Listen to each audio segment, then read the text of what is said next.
Here we go. This is an interesting one from Nate Doggy Dog.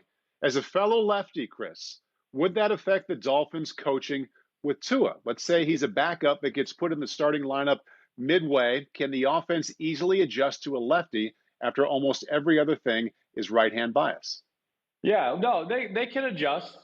Listen, their receiver is going to be a little bit, awkward at first when the ball comes out of the hand of Tua and they go, whoa, it's spinning a different way. And then, for the receiver too, as you're running a route, you're used to looking back and kind of spotting the ball behind the line of scrimmage or looking in a general area where a right-hander would release the ball. Yeah, it's going to be a little different because the ball's going to come out of nowhere, on the left side of the ball, the left side, of course, that could catch people by surprise.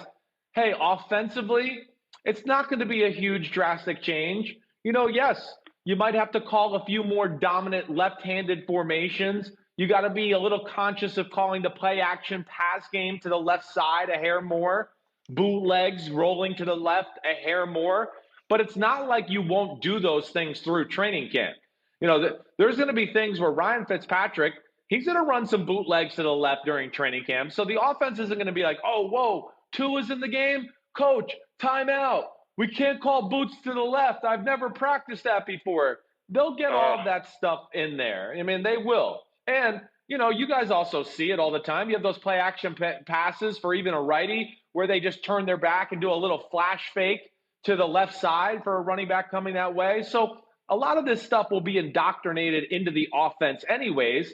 It's just going to be on the play caller, like Gruden. Gruden used to cuss me out in a funny way when I would be in the game. If we were in a preseason game and, Brad Johnson was in there and then it was my turn, he might call a play and go, oh shit, I forgot the lefty's in. And then he'd have to switch it around in his brain. And that was it. That was the end of that. So I think really those are the only troubles that the team will have when it comes to Tua. I see less. Yeah, Dad used to see Joey Galloway come up with me and throw in the offseason because he wanted to get a head start on catching the left-handed ball before we started OTAs. Oh, that's funny. There is a little difference. I've caught for righties and lefties, and I feel it when it does come to me, but nothing that a pro won't get ready for in a very short time. And let's see. You're on the right hash, the formation's going left. You're on the left hash, the formation's going right. 100% just about in the NFL because the hashes are so tight, that's what you do.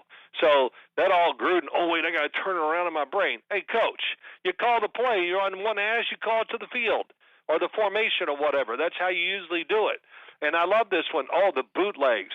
Well, all I can tell you through great experience and watching NFL now, for right-handers to run bootlegs to the left, if you can't run to your left as a righty and throw a bootleg just as good or as well as you do going to the right, then the hell you're just not a good NFL quarterback. I mean, throw on the run is part of the world now. And yeah, right. Hell, I throw with college kids, pros, and everything, and we do it, and it's what they all say, Paul, almost to a man. Whatever hand they are, throw them the other way. If the righty's going left, that's easy. Yes, and I go, I know it is, because it forces you to do it right. The other way, you can fall into traps. And it almost always, right from the start, righties throw better going to the left, and lefties throw better going to the right when they're on the run. So all those myths, and you got to make, if it's, oh my God, Tua's in the game, what we got. Man, this is a new day and age. Everybody's ready for all that stuff and has done it many times before now. Right. Speaking of myths, Phil, back in '94, I was at the Combine. I met with the quarterback coach of the Jets named Walt Harris. Remember Walt? Oh, sure. Okay, so I know him think well. Boomer. Okay, I assume Boomer had been there for 1 year. I just want to tell you this. Why do I know him well, son? He used to call me every Saturday morning for about 2 years straight. I mean, he was the head coach. Where did I want you to go to school, son? Pittsburgh. Yep. And man, I'm stirred something up here. I still think about him from time to time because, Dad wanted me to go to Pittsburgh with Walt Harris. He goes, you need to go there. He's going to play you. He's going to teach you how to play quarterback. And, I was keeping Pittsburgh in the loop just because of him for a long time because I was so impressed with him. And he was kind of a college offensive genius at the time. And I enjoyed my personal relationship with him. about as much as with anybody I had in the recruiting process. So that's the Simms family experience with Walt Harris. We're big fans of his. Well, this will make sense to both you guys then. So back in '94, before he was calling you, I met with him at the combine, and he's like what you do, but I'm really, after spending time with Boomer, I'm really only interested in lefties right now. And I'm like, well, why is that? And he goes, well, you're going to see it. You're going to see it a lot in the next few years. The ball comes into the receiver in a much better way. It cuts through the wind better. The way it spins, it's better for everybody. I was like, I'm like, are we serious? Is he really like he's serious about a lefty ball is better for a receiver than a righty ball? But he had this whole 3-minute spiel on how he was only into lefties then. And Chris, now I know that he was calling you every Saturday. He had a lefty thing. He had a lefty thing. I don't know where he got it, but yeah, that's funny. You know what? Maybe it's a good thing you didn't go there.